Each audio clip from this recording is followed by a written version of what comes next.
Porkit binanggit si Speaker, sinungaling na. Porkit binanggit si Saldico, sinungaling na. Porkit binanggit yung mga kasamahan nyo sa bababang kapulungan, sinungaling na. Mali. Porkit ayaw. Ayaw isang kot si Pangulong Duterte, mali na. Hello. Yan. Oo, saan kayo kumukuha ng pagka-phrasenet? Pero attorney, Prefabricated concrete. Oo. medyo process naman yan. Pwede naman ipasinungalingan nila kung ano may binanggit. Oo, pero di ba fact-finding kayo? Opo. Ito, Dapat ganon. nagbigay ng impormasyon. Yun nga. Under oath affidavit. Nakalimutan yata, abogado pa naman si Luistro, ano? Nakalimutan. Nakalimutan yata niya yung principle that an affidavit Opo. is entitled to full faith and credit upon its face. Yes. Kasi sworn yan, sinumpaan yan. Opo. Hindi para sa komite ng House na sabihing may perjury. Tama po, Tama tama ka. po, tama May po. due process. Kung mali yan, abay, di demanda nyo sina Diskaya. Correct, yun. O kung may legal personality ka. Opo. Pero para sabihin mo doon, nagbibigay na nga ng impormasyon yung tao. Kasi kine-question niya, di ba? Natatawa nga ako rin sa mga taong ito eh. Sabi niya, Hinaharang na nila eh. bakit walang ledger nung panahon ni Duterte? Hindi ko kami nagbibigay eh. Opo. Ibig nyo sabihin, hindi kayo kapani-paniwala. Huwag mong i-contest yung resource person mo, inimbita mo yun eh. Hindi para i-cross-examine, hindi korte ito, kundi para kumuha ng impormasyon. Opo. Whether tama o mali yun, ay kayo ang mag-determine. Yun. Di ba? Gagamitin nyo lang yung impormasyon na yan in the formulation of new legislation or remedial legislation para magkaroon ng susog yung mga dating batas para kung may loophole. Para mabago. Or may bagong batas. Yes. Para kayo mag-judge, wala po. At saka, alam mo akala mo talaga itong si Luistro magaling eh. But she violates yung principal, yung fundamental principle Opo. of questioning. Kung siya man, tingin niya sa sarili niya, magaling siya mag-cross-examine, mali yung ginagawa niya. There is a fundamental principle of cross-examination. Do not ask a question, the answer to which you do not know. Ayun. Huwag ka magtatanong na hindi mo alam kung anong isasagot na ng witness. Tama. Para hindi ka ma-balljack. Every lawyer na marunong mag-trial ay alam yan. Para hindi ka nabobolyak, sinabi niya, bakit wala nung panahon ni Duterte? Ba't walang ledger? Hindi ko may nagbibigay. Opo. Hindi niya alam. Sigurado kayo. Ayun. Ito pang si Terry rin doon, si Bambolyas. Si Boy Bambolyas. Tanong pa ng tanong. Hindi kami naniniwala. Ay, di huwag ka maniwala. Pero inimbitan niyo yung tao. Mga Ayun. abogado ito napapakamot na lang ako ng puwit eh. Ay, ganon. Oo. Pero attorney, sana. Sige, sapagkat, sige. nakalagay na nga sa mismong konstitusyon, Tama. huwag niyong babastusin ang resource person, inimbitan niyo yan. Hindi po nasasakdal yan, hindi akusado yan, hindi respondent yan sa criminal case. Resource person. Tama. They are entitled to be treated with respect and dignity. Sinabi na yan doon sa bagong kaso tungkol sa powers ng legislative inquiry, yung Ong versus Senate Blue Ribbon Committee. Opo. Na napanalo nung abogado ni Lincoln Ong sa Supreme Court. Sinabi, null and void yung arrest warrant nung mga family executives. Opo. Nanalo yun kasi ang balita ko kaya daw nanalo yun bukod sa magaling yung argumento, malakas daw yung sex appeal ng abogado ni Yun na. Lincoln Ong. Chismis lang naman yun. Hindi ko malaman kung sino nga yun pero ang balita ko napakalakas daw ng sex appeal kaya Parang nanalo ikaw. sa Korte Suprema. Pero bukod sa biro, bakit ginaganyan yung witness just because? Hindi nyo gusto? Yung sagot niya. Hindi po yun ang essence ng power to cite in contempt. Ayun. Buti na lang, nadala na siguro sila sa negative public perception ni Boy Contempt. Sino yun? Yung wala na ngayon sa si Karaps. O si Karaps. Oo. Tapos Parang po, malapit yung pangalan, yung Si Kuraps. Oo. Okay. Karaps! Ikaw! Kung saan mapunta yan? Opo, sorry. Oo. Nadala na-contempt kayo ng contempt, medyo hina yata kayo. Mabuti Ayan. naman. Ngayon ay sumusunod kayo sa batas. Tama lang kasi Opo. mga abogado naman po kayo. Sundin nyo naman yung batas. Hindi sir, tingin ko excited lang Hindi, sila. natatawa ko sa pagbumuka nitong si Luistro Akala mo, ganun siya. Akala niya, nakakaisa na siya. Hindi niya alam mali yung ginagawa niya. O, di ba? Hindi pwede po yung style na yon. Sapagkat yan ay resource persons. Kaya namimiss ka ng mga tao dahil dyan sa pagko-correct mo dun sa maling nangyayari. Ngayon, ang ginagawa naman nila, eto pa, isang kingkoy. O, di ba? Ano? Ano po yun? Bakit, ito, natatawa ako bakit ayaw nilang ipursu yung lead ng sinasabi ni Diskaya, ni Curly at ni Sara Diskaya? Bakit nga ba? Yung sinasabing napipilitan lang sila, biktima sila. Yung mga binabigit ng mga congressmen, bakit ayaw nyong pagpaliwanagin? Correct. Mga miyembro nyo yan O sinasabi nila, dinideny nga, syempre, di-deny. Pambihira naman kayo, para naman tayong pinanganak kahapon Ala ka namang aminin. Okay, tama. Kayo talaga, oo. Hindi pwede yan. Ipurso nyo. Binibigyan na kayo ng impormasyon ang pinipitpit nyo yung nagbibigay ng impormasyon. Inimbitan nyo yun. Opo. Imbitasyon yun, resource person. Binigyan kayo ng impormasyon. Sasabihin nyo, ay, mali yung impormasyon mo. Ba't inimbita mo? Kayo naman, ayan na naman kayo. Kaya siran-sira talaga ang image ng mababang kapulungan, lalo na pag yung mga usual suspects. Ba't nawala sila na naman, sir? Wala na ba iba? Nawala na si Caraps. May pumalit naman. Si Terry Ridon. Si Bambolias, di ba?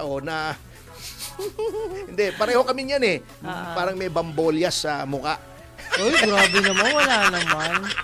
Bilog na bilog. Pareho kami niyan. Kaibigan ko yan okay. Oo. Kayo naman, napilit at dinidikit sa mga Duterte yung kabuktutan ng kasalukuyang administrasyon. Pero Terry, I know where you're coming from kasi tinanggal yan nung panahon ni Duterte. Official yan nung panahon ni Duterte. Pero kung may galit ka, huwag mo namang gamitin yung platform mo as Committee on Accounts Chair. Pambihira naman huwag naman ganon. Tama. Let us not do that to the House.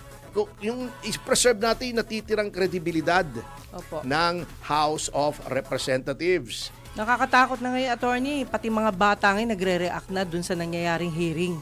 Paano naman talaga? Ang ganda-ganda na ng takbo sa Senado. Halatang-halata naman nung binanggit na si Speaker, nung binanggit na si Saldico, ayun. Pinutol na.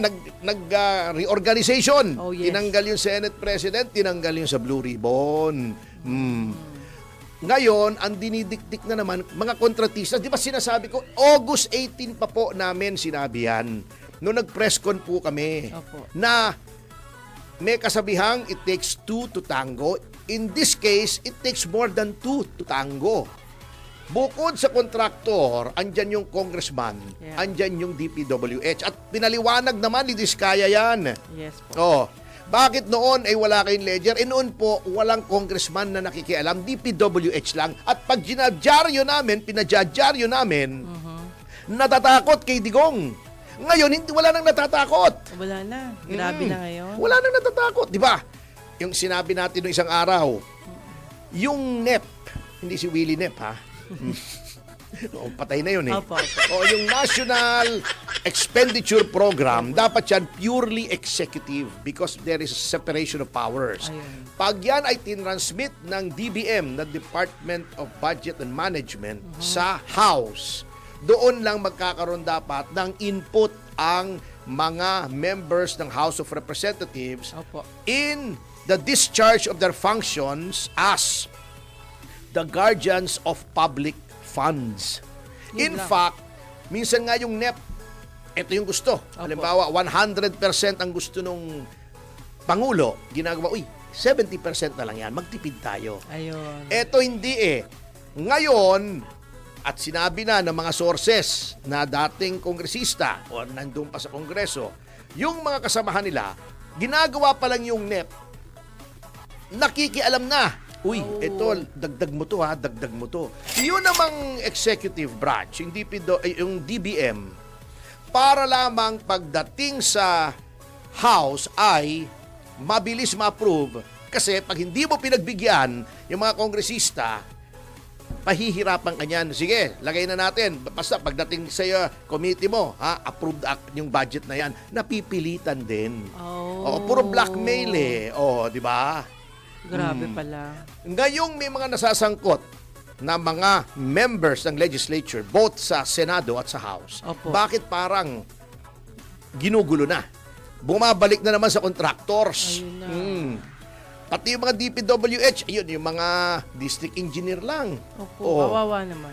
Lahat, di ba sinabi na nga, from district engineer, pataas, pababa, di ba? Lahat may cut.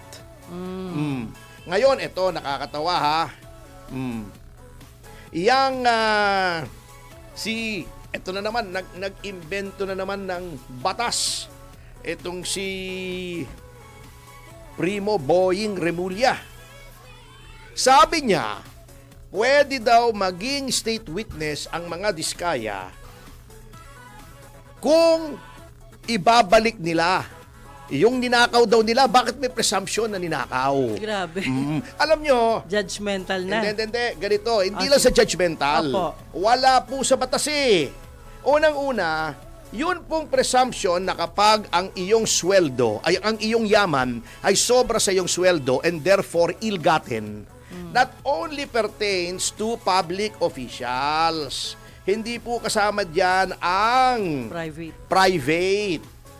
Ngayon, eto po yan, Mr. Justice Secretary. Ang hirap kasi talaga na ang Justice Secretary mo hindi nakakita ng loob ng courtroom.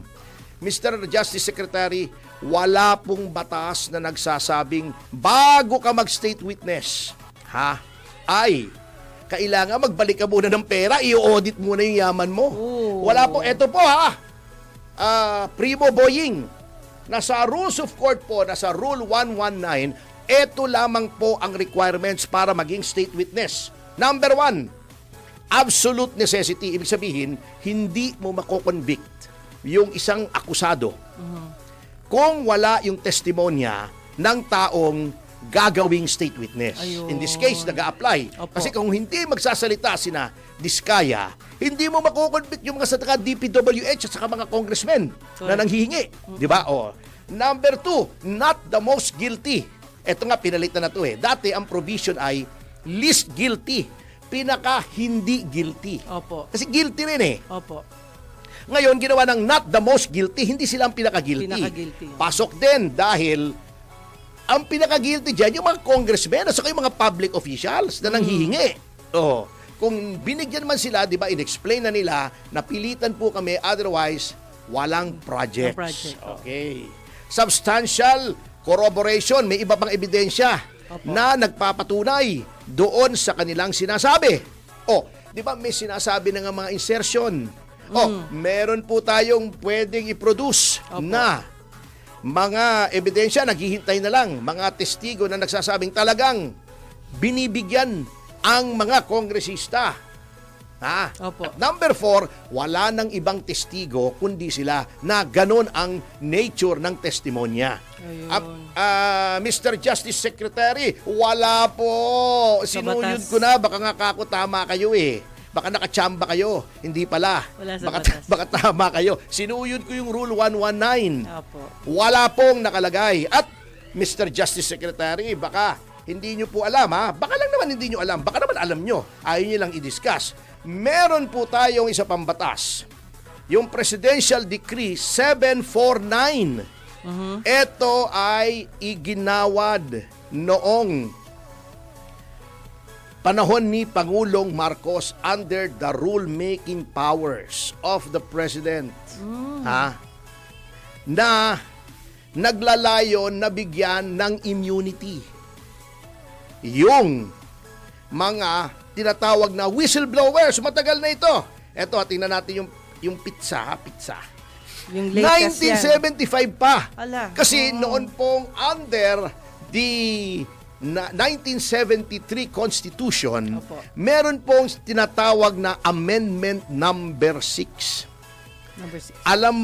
Ano po yung Amendment number 6? Yan po kasi noon, ang form of government natin ay modified parliamentary system. Tayo ay mayroong, siyempre, ng parliament. Yes. Ang mga gabinete ay galing sa members of parliament. So therefore, dapat ikaw ay elected member muna ng parliament bago ka maging miyembro ng gabinete. Hindi katulad ngayon, puro appointed, di ba? May mga elected, pero kailangan umalis sila sa kanilang mga pwesto. Katulad ni John Vic Remulla o kaya ni Boyeng Remulla, di ba? Gobernador, congressman, umalis sila. Opo. May presidente rin. Ngunit ang head of government, ang may kapangyarihan na mag-appoint ay ang prime minister. Oo, so may president and prime minister. Baliktad pala. May prime minister at may president. Ang head of government ay ang presidente. Ang tunay na may power ay ang presidente under the 73 Constitution. May prime minister. There was a time that Marcos Sr. was both the president and the prime minister. Noong 80s na, ginawang prime minister si Cesar Virata. Pero ang prime minister noon ay figurehead lamang. Ang kapangyarihan ay sa presidente. Nagpasa po ang legislature ng amendment to the Constitution, yung tinatawag na Amendment number 6, giving the President lawmaking powers. Ibig sabihin, binigyan ng kapangyarihan ang Pangulo na gumawa ng batas by presidential decree. Ayun. Yan. So, dalawa po ang gumagawa ng batas noong panahon na yon. Noong pamumuno ni Pangulong Ferdinand Marcos Sr. Opo. Ang Batasang Pambansa at ang Pangulo. So, may mga batas po. Katulad ng ating extradition law, yung 1069, PD 1069, yun po ay presidential decree. Ayun. Ang katuwiran nila, mas mabilis kung pwedeng gumawa ng batas ang presidente. Ayun. At siyempre, sinong question kung gusto ni Marcos Sr. na magkaroon ng Amendment 6, papalag ba? No one. Yung bata, wala eh. Dictatorial noon eh. I mean, I do not mean that in any pejorative sense, but as a fact, medyo dictatorial po Ang dating. ang Pangulo noon na si Pangulong Marcos Sr. Okay. Anyway, ipagpapatuloy po natin ang